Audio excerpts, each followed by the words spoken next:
前世我是声名狼藉的小混混，却跟校花相恋。学神也喜欢校花，他担心校花会因为一碗白粥对我死心塌地，将我骗去弃财室。一场大火，我被烧死。后来校花和学神在一起了。婚礼前，校花得知真相后从高楼一跃而下，自此学神声名狼藉，从天之骄子变成人人唾骂罪人。最后他精神恍惚，被车子碾碎了身体惨死，一朝重生。学神决定放下助人情节，尊重他人命运，不再干涉我和校花，他要亲眼看着我们一起堕落人间地狱。我刚回到宿舍，舍友高冷学神伊藤诚带给一个粉色信封，声音冰冷的开口：柳如烟给你的。我接过道谢，没有错过他眸子里的疏离和淡淡的鄙夷。伊藤诚和柳如烟是同班，我和他们不同专业。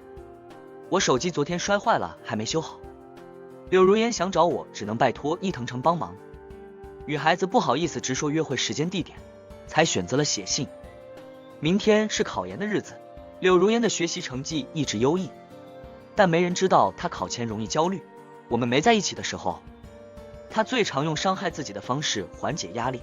在一起后，我的怀抱能帮助柳如烟舒缓情绪，只是伊藤诚不信。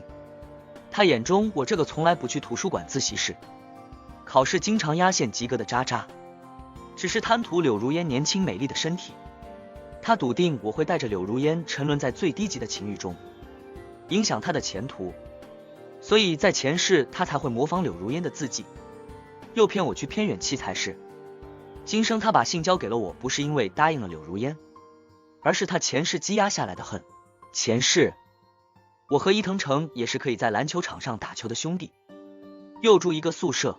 他大方开朗，是整个学校都承认的天之骄子，跟我这种走了狗屎运考进来的人不一样。他像是在哪里都会发光的太阳一样，跟他住在一个宿舍让我觉得很光荣。为了不影响他学习生活，我一天擦2遍地，打完球立刻洗澡洗衣服，保持宿舍干净。但凡有人干扰他，我都第一个冲过去阻止。他就是高岭之花，我这棵小草跟他站在一起都觉得他光芒万丈。周末回家，我在我妈面前夸他，说我有个非常优秀的室友。我妈撩拨一下他的长卷发，依旧是那副不正经的语气。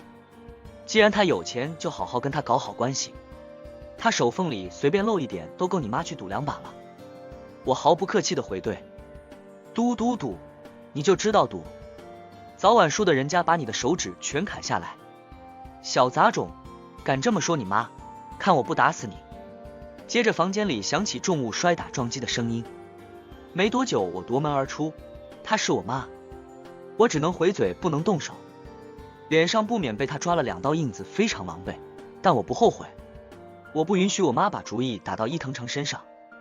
我是学校里公认的学渣混混，同学们说我是校霸，会欺凌同学，说我鼻青脸肿是跟社会人打架打的，说我妈是个无恶不作的赌徒，我爸是杀人犯。他们2个人渣造出来的孩子肯定是败类，甚至还有人说我经常跟社会大哥在一起，什么不堪入耳的话都有。只要伊藤诚在，他都会让大家不要以讹传讹。那时候我心里是感激的，尽管我是男生也不愿意顶住骂名。我和柳如烟恋爱，没人觉得柳如烟有错，他们都觉得是我的江湖气吸引了柳如烟，是我的错。柳如烟年纪轻轻的女孩子，怎么经得住一个长得帅的痞气男生的追求？柳如烟是可怜无辜的，伊藤诚对柳如烟有怜惜，更多的是站在高处的俯视。他不信在泥泞中挣扎的我能带给柳如烟快乐和幸福。晚上7点在操场，我见到了我的女孩柳如烟，她一路小跑过来，脸颊绯红，略微喘着粗气，看见我展颜一笑：对不起，我迟到了。女孩子有迟到的权利。我拧开保温杯递给她，今天是她生理期的最后一天。柳如烟喝了水，眉眼弯弯，眸子里满是光彩，甚是好看。柳如烟长得很美，她身上有一种古典的沉静气质，五官生得极其精致漂亮，待人接物礼貌优雅中带着恰到好处的距离，加之成绩专业课始终名列前茅，又参与了教授的课题，是人人羡慕的学霸校花，美貌与智慧并存。伊藤诚是高冷学霸，他父母是隔壁大学的教授，他成绩好，家世好，跟柳如烟家又是世交，他们青梅竹马一起长大。一个门当户对、青梅竹马的人类高质量男性，一个父亲是杀人犯，母亲是赌鬼的破落户，养出来的学渣混混。任谁看来柳如烟都应该选伊藤诚，但他却跟我在一起了，所以大家都觉得他恋爱脑把智商烧没了。你在想什么？柳如烟不满的努努嘴儿。我从来没有在我们约会时走过神。我握住他的手，轻声细语：没什么，明天就要考试了，你很棒，放轻松就好。柳如烟点点头，我们携手走到了看台后面。我把垫子放好，才让他坐下，轻轻地将他拥在怀里。柳如烟缓缓地闭上眼睛，她很喜欢靠在我胸口。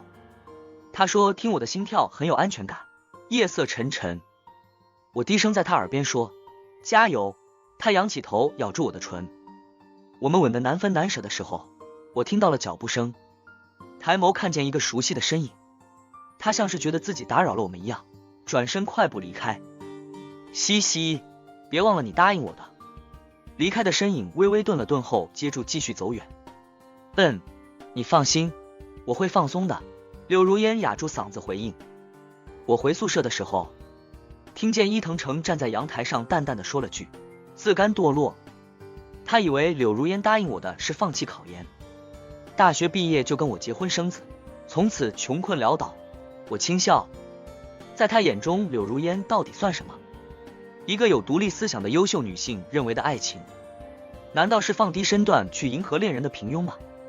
难道他觉得柳如烟应该做那种家庭妇女，结婚生子后心里只有老公孩子，没有了自己的理想和抱负吗？怎么会？那是柳如烟，那是可以跟他争夺专业第一的柳如烟。他有他的骄傲和追求，他也懂什么是真正的爱。爱他的人希望他展翅高飞，而不是将雄鹰困于牢笼之中。今生的我在前世死去的那晚活了下来，也希望我们3个人的悲剧可以止步，过上各自该有的人生。晚上9点，我送柳如烟回了宿舍后，准备去办点事。今天是周五，本地的学生周末可以回家。我迎着夜色出了学校，刚走出校门，就见到我妈迎面走了过来。她一把抓住我的胳膊，我没钱了，给我钱。我妈理直气壮地伸出手，我还在上学，没钱。我一把推开她，没钱，别以为我不知道你在打黑拳，你不给我，我就去你学校闹，让你们学校开除你。我妈一脸无赖地威胁道。好啊，那你去，大不了我退学之后卖了我爸给我的房子远走高飞，到时候你什么都剩不下，连住的地方都没有。我硬抗。你敢，你的小杂种，你是我生的，你敢不管我，我就去告你。我妈明显被吓住了，她有些色厉内荏，以为一个孝道就能压住我一样。呵，她气死了我姥爷，放任姥姥在乡下没人管，前不久还骗走了姥姥的棺材本。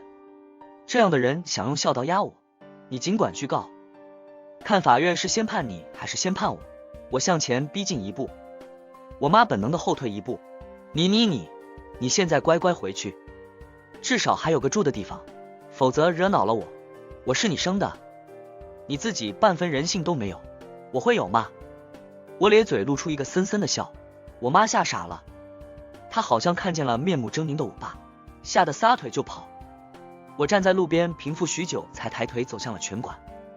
我妈说的没错，我是打黑拳，从12岁开始不打黑拳我没饭吃，我妈不管我。我爸坐牢，家里亲戚对我避若蛇蝎，一开始还有邻居可怜我，但是谁给我吃的，我妈就上门要饭，说给了儿子怎么能不管妈呢？久而久之，没人愿意招惹麻烦，我不得不自谋生路。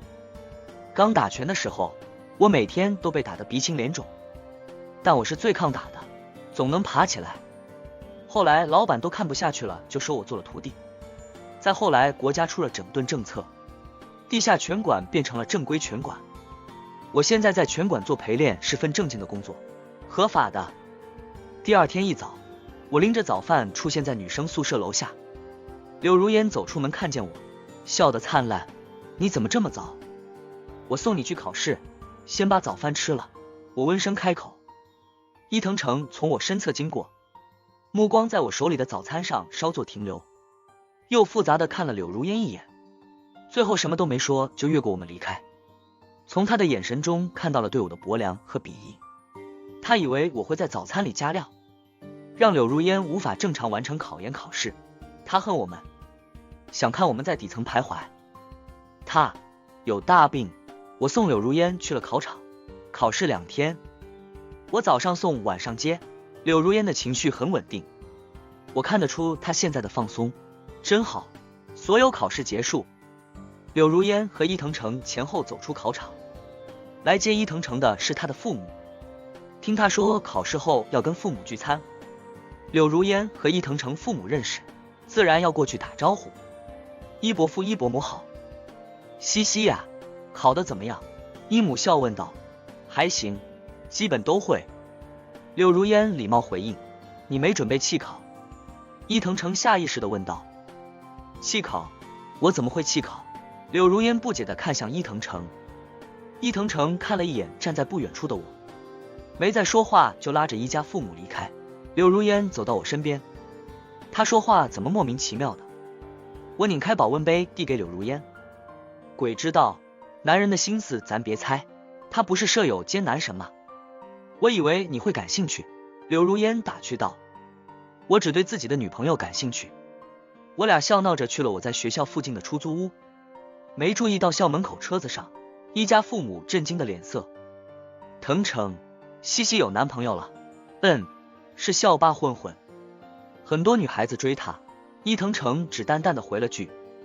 伊家父母交换了一下目光。前世，伊藤诚为了保护柳如烟，他恋爱的事，我的身份都没有传到柳家。今生他巴不得我们难受，全部告诉了他爸妈。他知道他妈妈跟柳如烟妈妈关系好，一定会告诉他。即使大学生恋爱很正常，但天之娇女跟一个混混在一起，任谁都接受不了。何况我还有那么糟糕的原生家庭，柳家一定不会同意我们在一起。柳家父母来得很快，快到我和柳如烟都没有反应过来。那晚我们在出租屋里庆祝吃火锅，我们刚刚打开饮料，一下一下不停的砸门声响起，却在莫名的节奏中带了些许的急躁。柳如烟被他家里人强势带走，我妈也找到了我的出租屋，她骂骂咧咧坐下，拎着筷子往嘴里塞肉，还不忘骂我，有钱泡妞吃香喝辣的，就没钱给你妈，你这个小畜生。我担心柳如烟，懒得跟我妈纠缠，急匆匆的叫了车去了柳如烟家的别墅区。我和柳如烟第一次接触是大一刚入学不久，在前世那个驻火的器材室，那时我刚陪人打完一场拳，对手练过，我打得很辛苦，多少受了点伤。我不想让伊藤诚看到我的狼狈，没回宿舍，就在器材室最里面的垫子上休息。我刚睡醒就看见柳如烟坐在地上，用一根圆规扎进自己的胳膊里，我吓坏了，本能的想过去问问她怎么了。没等我上前，我看她狼狈的丢下圆规，然后哭了起来，从开始的小声抽泣到放声大哭，她瘦弱的肩膀不停抖动，整个人很脆弱似的，像是被狂风暴雨蹂躏后的小白花，随时可能折断。我呼吸都放缓了，像是怕惊扰到她发泄情绪。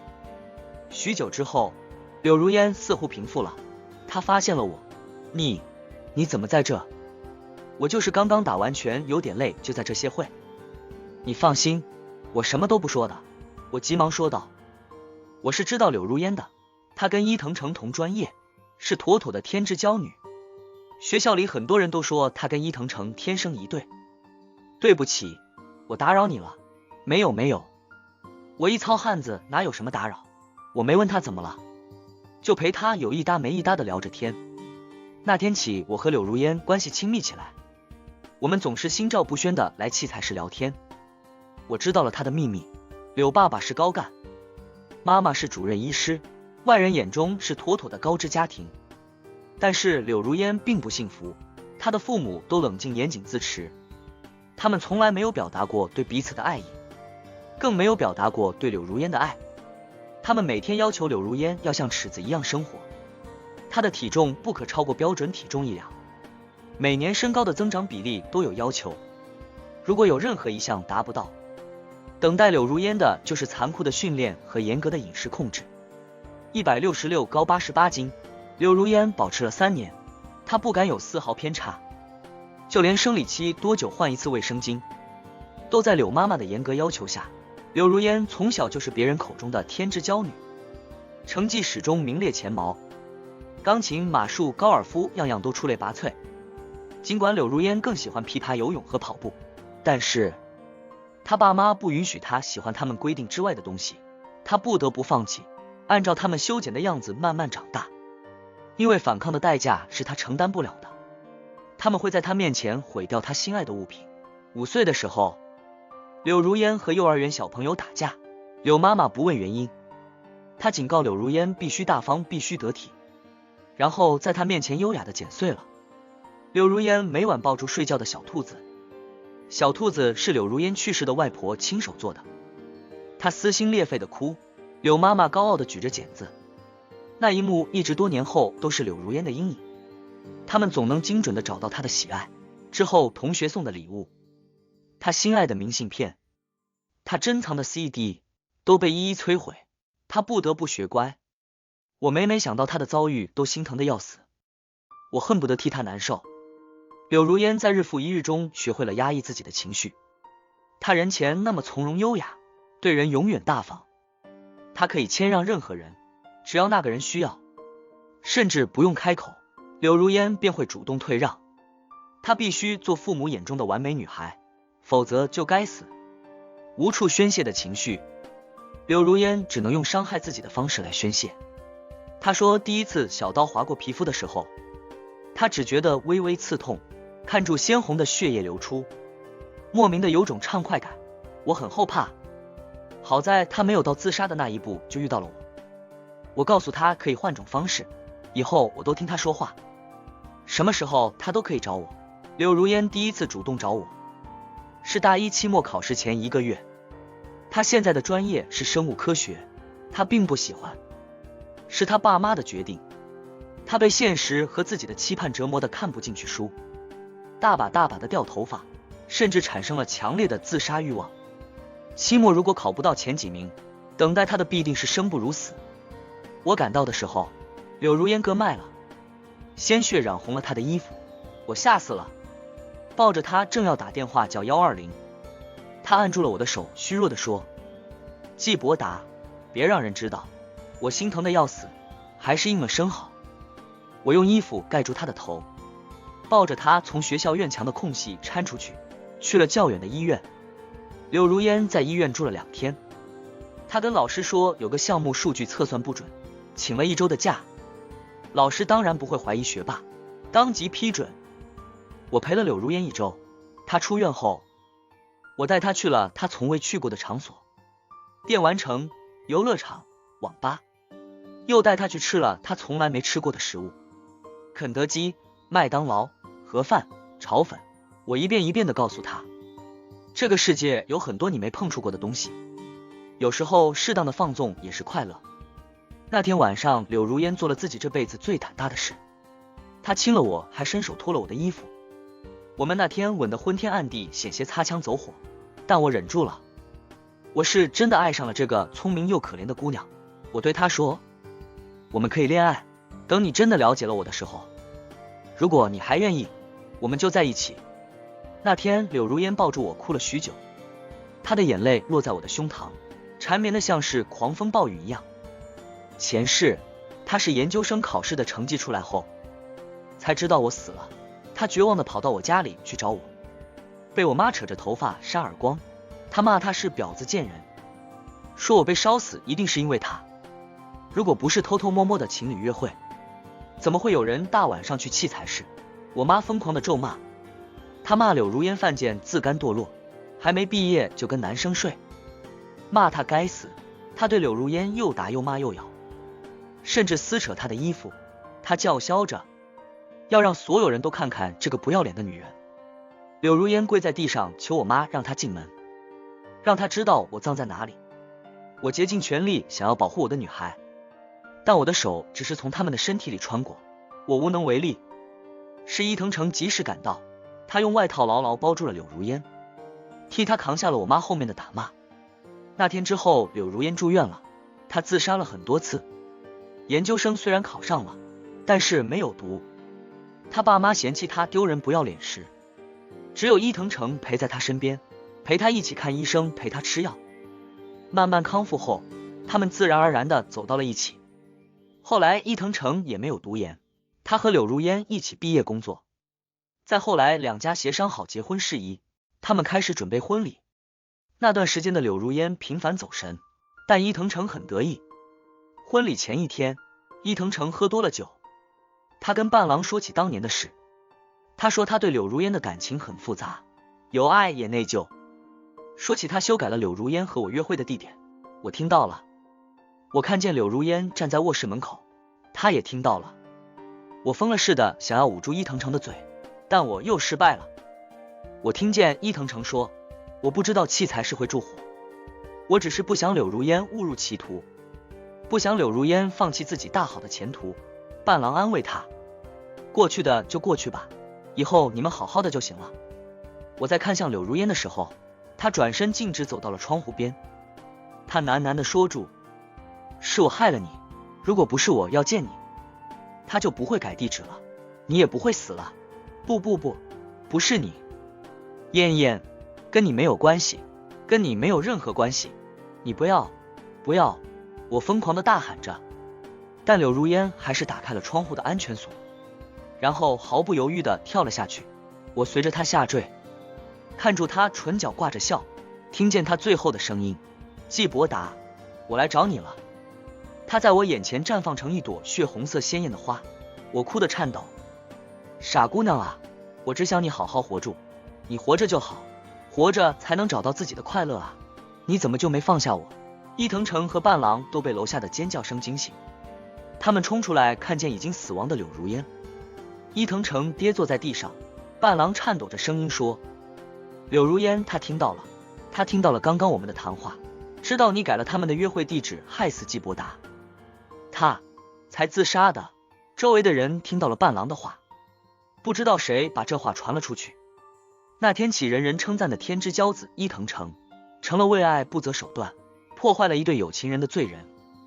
我妈和柳如烟的爸妈都纷纷上门指责，公司同事的排斥，一家父母的咒骂，像是重重的枷锁砸得伊藤诚痛苦不已。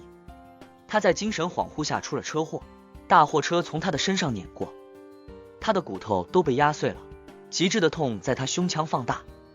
再后来，我和他都重生了，重生回到那个晚上，伊藤诚帮柳如烟送信的那个晚上，回到转折点。伊藤诚发誓自己一定要尊重他人命运。柳如烟这么不知好歹，他堕不堕落与自己何干？他要冷眼旁观的看我们一起坠入深渊，让柳如烟父母知道我们在一起，是伊藤诚给我们的第一个打击。我刚到柳如烟家门口，柳如烟就跑了出来，看见我就直接扑进了我怀里。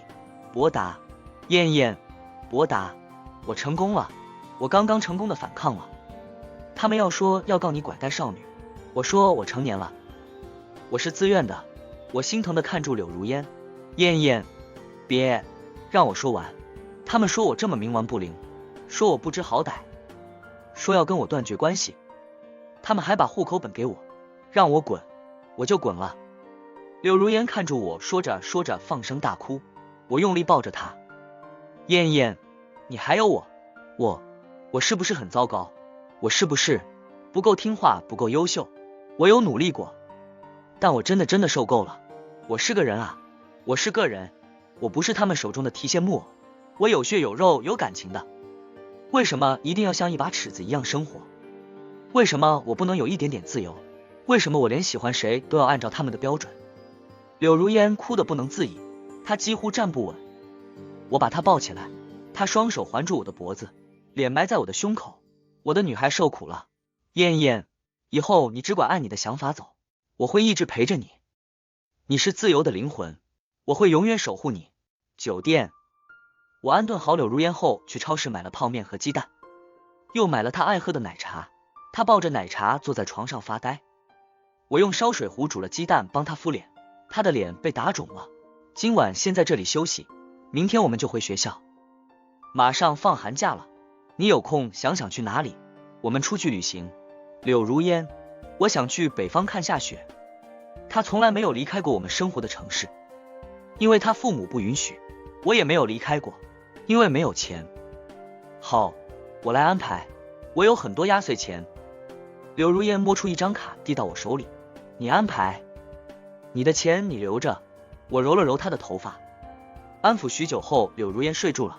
她靠在我怀里，完全的信任我。我看这个钱是因我而死，今生为我勇敢的女孩，心里暖暖的。其实我是有些钱的，因为了躲我妈，就把钱都放在我老板那。之前的出租屋被他们发现就不能住了，我准备这2天就收拾一下去退租，我就住宿舍。伊藤诚那么骄傲的性子，也不会对我做什么，大不了就是冷漠呗，反正我都习惯了。以柳如烟的成绩，研究生肯定能考上，到时候她就能离开这里了。柳如烟没有报本地的研究生，她偷偷的选了北方城市的学校。我的嫣嫣是个勇敢的女孩，她去读研，我就跟过去那边找工作，到时候就在她学校旁边租个房子，我有手有脚。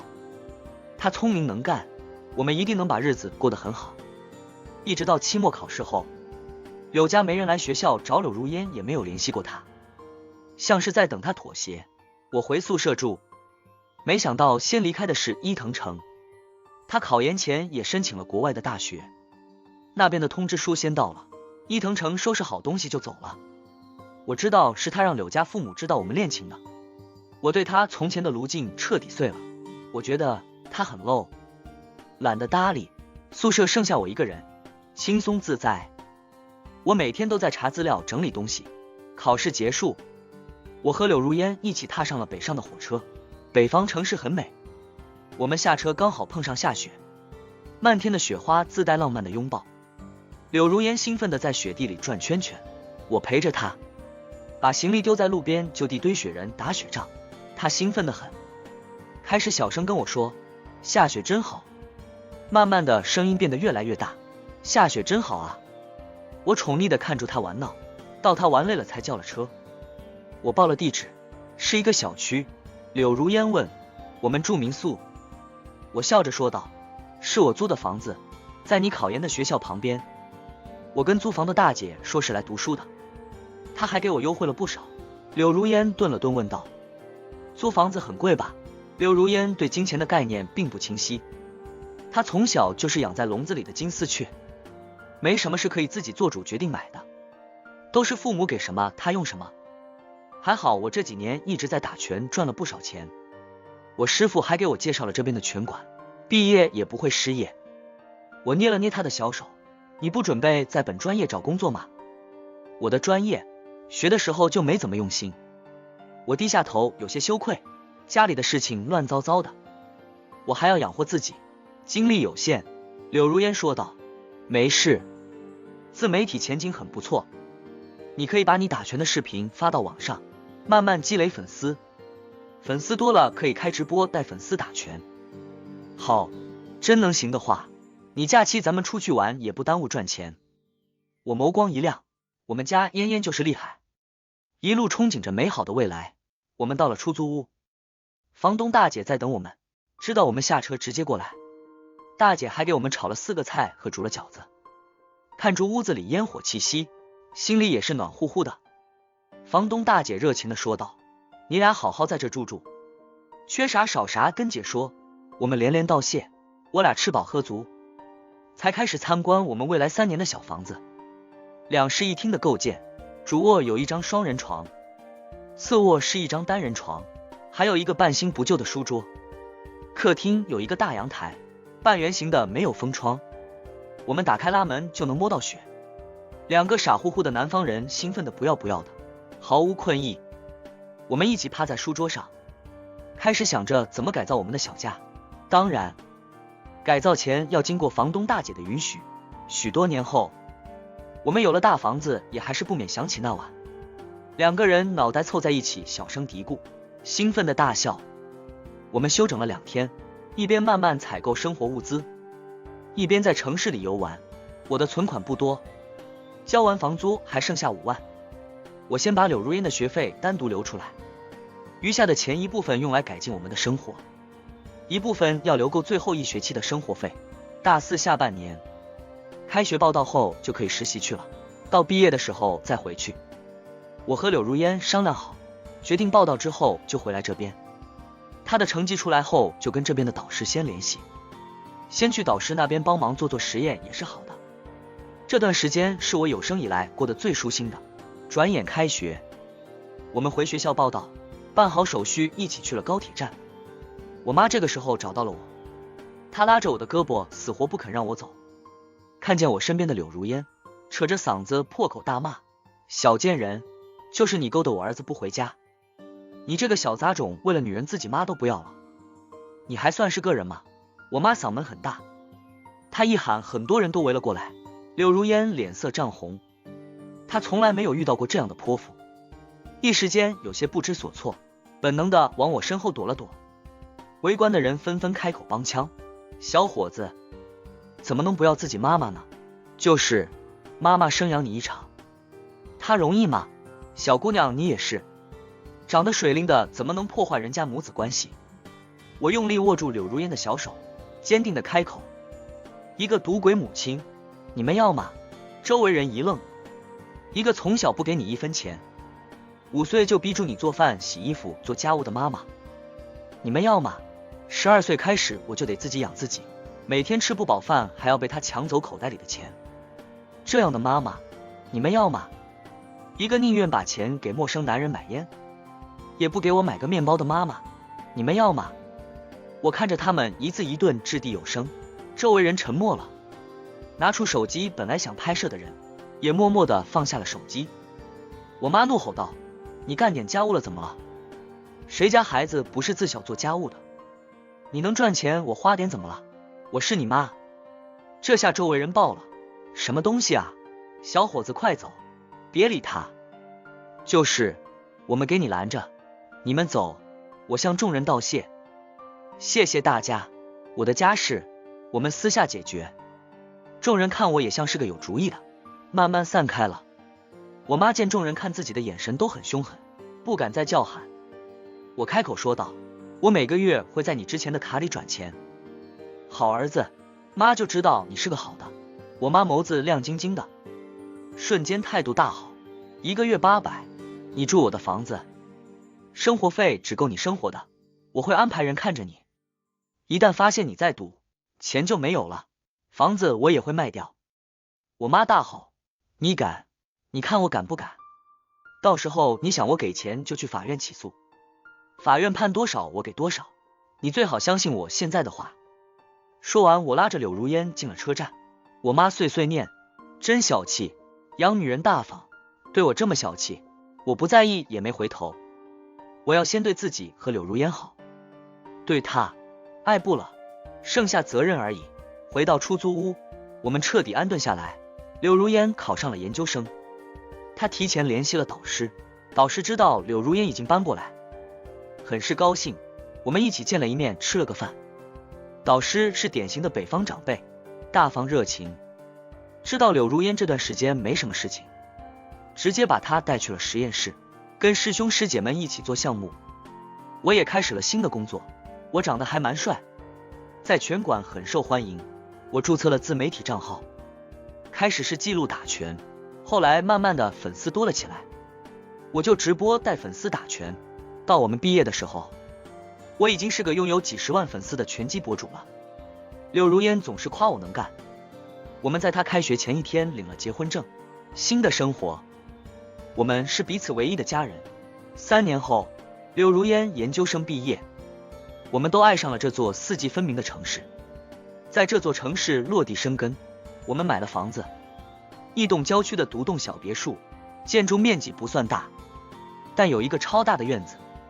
我们想在院子里建造一个树屋，再挖一个泳池，墙边要种满蔷薇花，夏天开花的时候要爬满整面墙壁，柳如烟喜欢红色，她说红色热烈活泼，我们种的全部是红色蔷薇。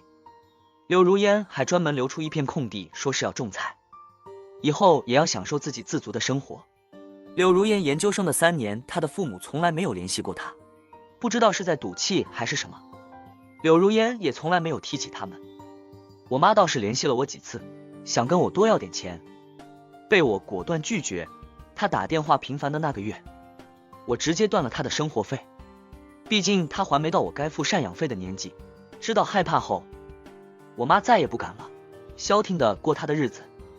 后来我们的女儿出生了，小丫头软乎乎胖嘟嘟的样子可爱极了，我真觉得她喊我一声爸爸，我命都给她。女儿出生后没多久，我接到了柳家父母的电话，话里话外都是想来看孩子。我说要问过柳如烟的意见，他们很不满，但还是没有给柳如烟打过电话。我自然不会惹我老婆不开心，所以我也没提。他们既然觉得自己从来没有错，那我们就只承担必要责任。你们不给我们爱，我们又怎么能拿爱回馈呢？时间就这么自由的过着。柳如烟毕业后留校了，工作顺利，跟同事老师关系都很不错。我粉丝已经到了1000万，有了自己的品牌运动服饰和营养餐，还有健身器材，事业顺利，家庭幸福。我没想到还能见到伊藤诚。那天我送一个朋友去机场，刚好遇见了伊藤诚。季伯达，好久不见。伊藤诚看着我，打量意味明显。我身上穿着高定西装，常年运动使得我的身材和精神都很好。伊藤诚，好久不见，你来这边是出差？我来开个会。你和伊藤诚顿了一下，我爽朗一笑。我和嫣嫣大学毕业就结婚了，现在孩子都会打酱油了。伊藤诚愣住。柳家同意你们结婚，我们结婚，我们同意就可以。嫣嫣已经彻底离开家了，我们现在有钱有爱，过得很好。伊藤诚，你呢？过得好吗？伊藤诚抬起下巴，安静的回了2个字，很好。那就好，老同学，祝你幸福。我说完转身离开。我很好，你好不好的？我其实不关心，我也不会邀请你到我的生活里来。咱们啊，注定只能做陌路。我回到家的时候，柳如烟已经做好了晚饭。小丫头赤住脚爬到树屋上，大声的唱着歌。夕阳的余晖懒散的落满了院子。我的妻子，我的女儿，我的家，真好。本文完。